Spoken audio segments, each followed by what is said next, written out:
La señal de alerta no se originó en ninguna capital. Surgió en el mar, donde petroleros estadounidenses, completamente cargados, se detuvieron repentinamente en mar abierto, no por el clima ni la logística, sino porque su destino había desaparecido. China, el mayor consumidor de energía del planeta, se negó abruptamente a recibir ni uno solo. Los envíos, a medida que los puertos estadounidenses se llenaban de instalaciones de exportación de petróleo y GNL no deseadas, se paralizaron.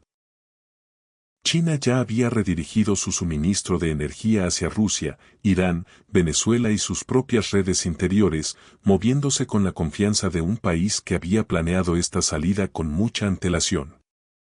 Esto no fue una desaceleración ni una pausa. Los volúmenes comerciales no se redujeron. Desaparecieron por completo, dejando tras de sí una incertidumbre más profunda sobre si China tenía la intención de reanudar el comercio. Incluso cuando Washington y Pekín señalaron posteriormente una relajación temporal de las tensiones comerciales, los flujos de energía no se reanudaron. Los compradores chinos se mantuvieron alejados no porque el combustible estadounidense estuviera sobrevalorado, sino porque era impredecible.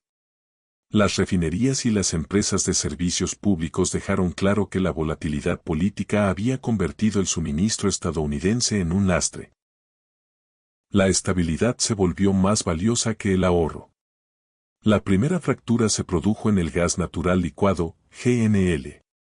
Las importaciones procedentes de Estados Unidos se desplomaron drásticamente hasta 2025, desplomándose con el paso de los meses hasta que los suministros cesaron por completo.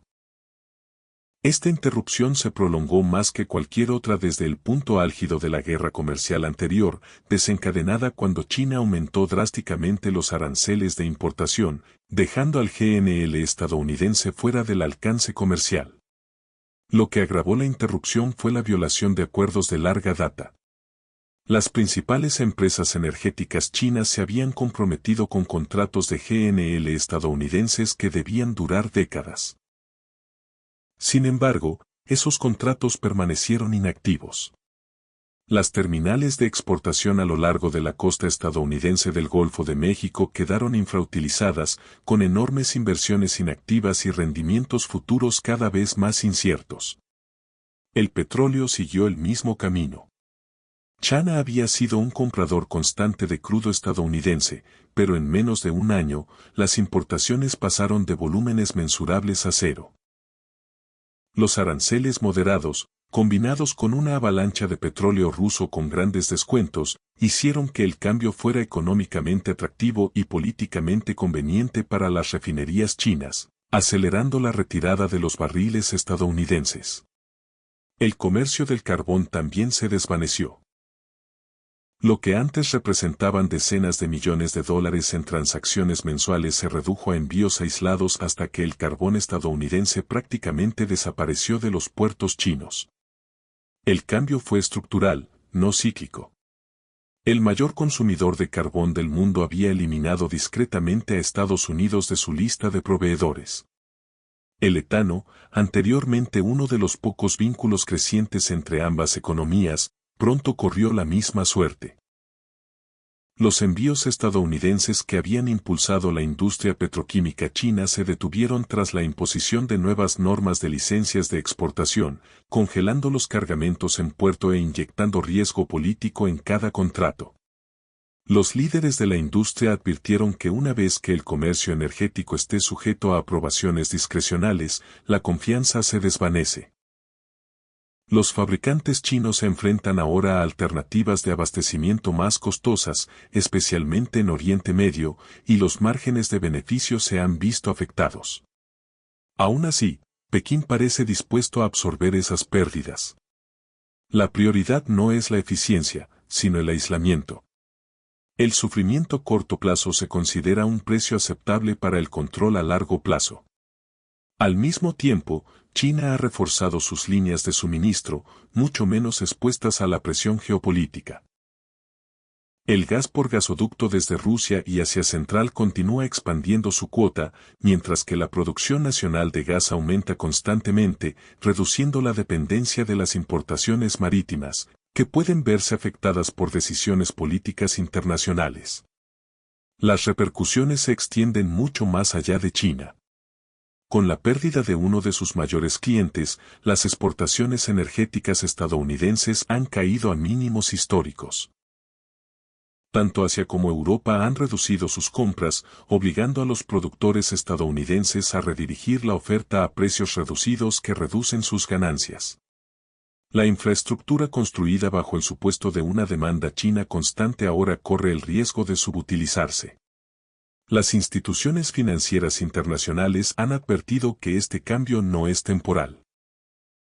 Si el realineamiento de China se mantiene, gran parte de la red de exportación estadounidense podría convertirse en activos varados.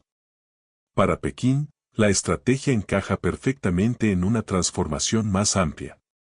La autosuficiencia energética, la diversificación de las rutas de suministro y la reducción gradual de la dependencia de los combustibles fósiles contribuyen tanto a la seguridad económica como a los objetivos ambientales.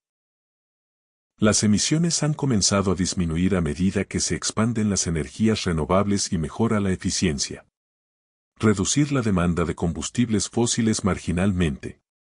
Reducir la exposición a la energía estadounidense no es solo una decisión comercial, sino una recalibración estratégica.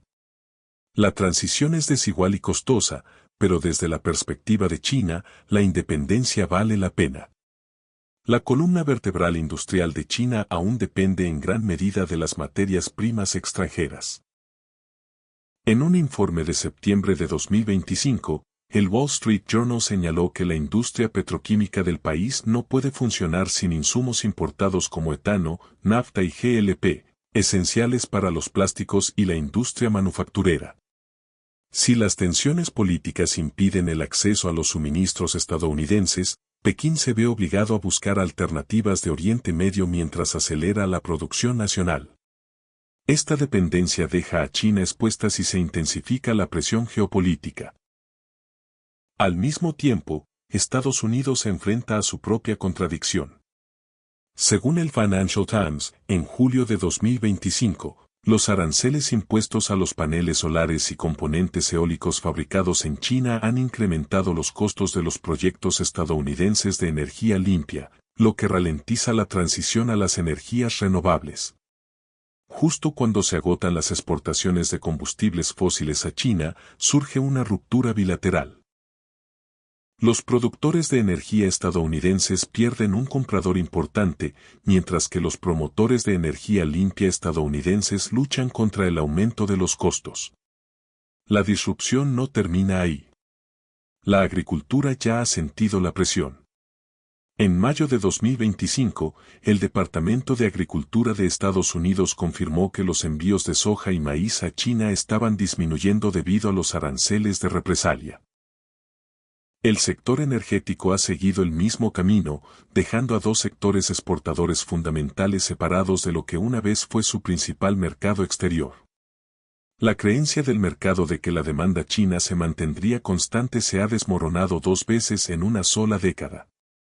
En Washington, las consecuencias políticas han sido inmediatas. Representantes de los estados productores de energía advierten que la disminución de las exportaciones se traducirá en la pérdida de empleos y la disminución de los ingresos estatales. Reuters informó en octubre de 2025 que las autoridades de Texas temen que proyectos de terminales de GNL valorados en miles de millones de dólares nunca operen ni cerca de su capacidad máxima. Los responsables políticos se enfrentan ahora a una verdad incómoda.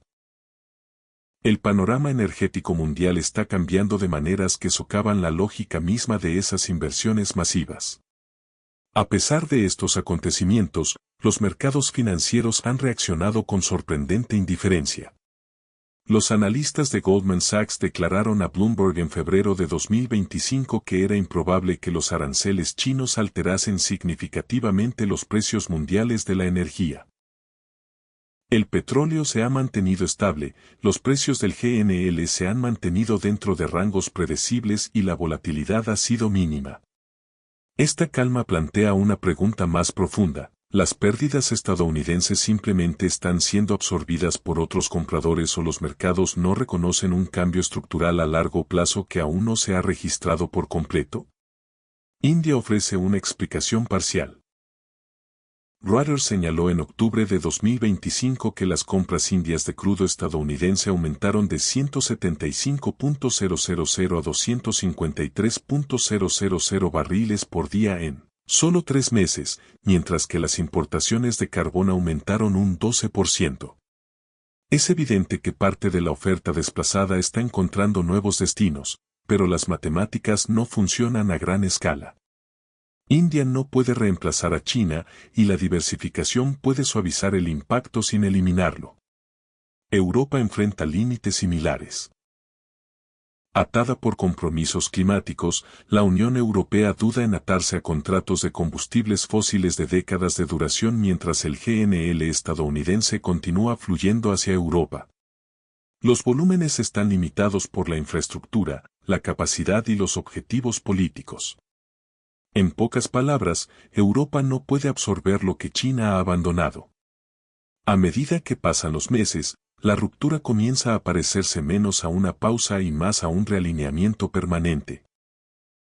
El Financial Times informó en agosto de 2025, las compañías energéticas chinas han trasladado sus equipos de compras y centros de toma de decisiones a Moscú y Teherán. Cuando las organizaciones reestructuran su experiencia interna, redirigen las rutas marítimas y reestructuran las mesas de negociación, revertir el rumbo se vuelve extremadamente difícil. Los datos lo cuentan con una claridad brutal. Ningún envío de GNL estadounidense llegó a China en octubre. Ningún crudo llegó en noviembre. Las importaciones de carbón desaparecieron a mediados de año.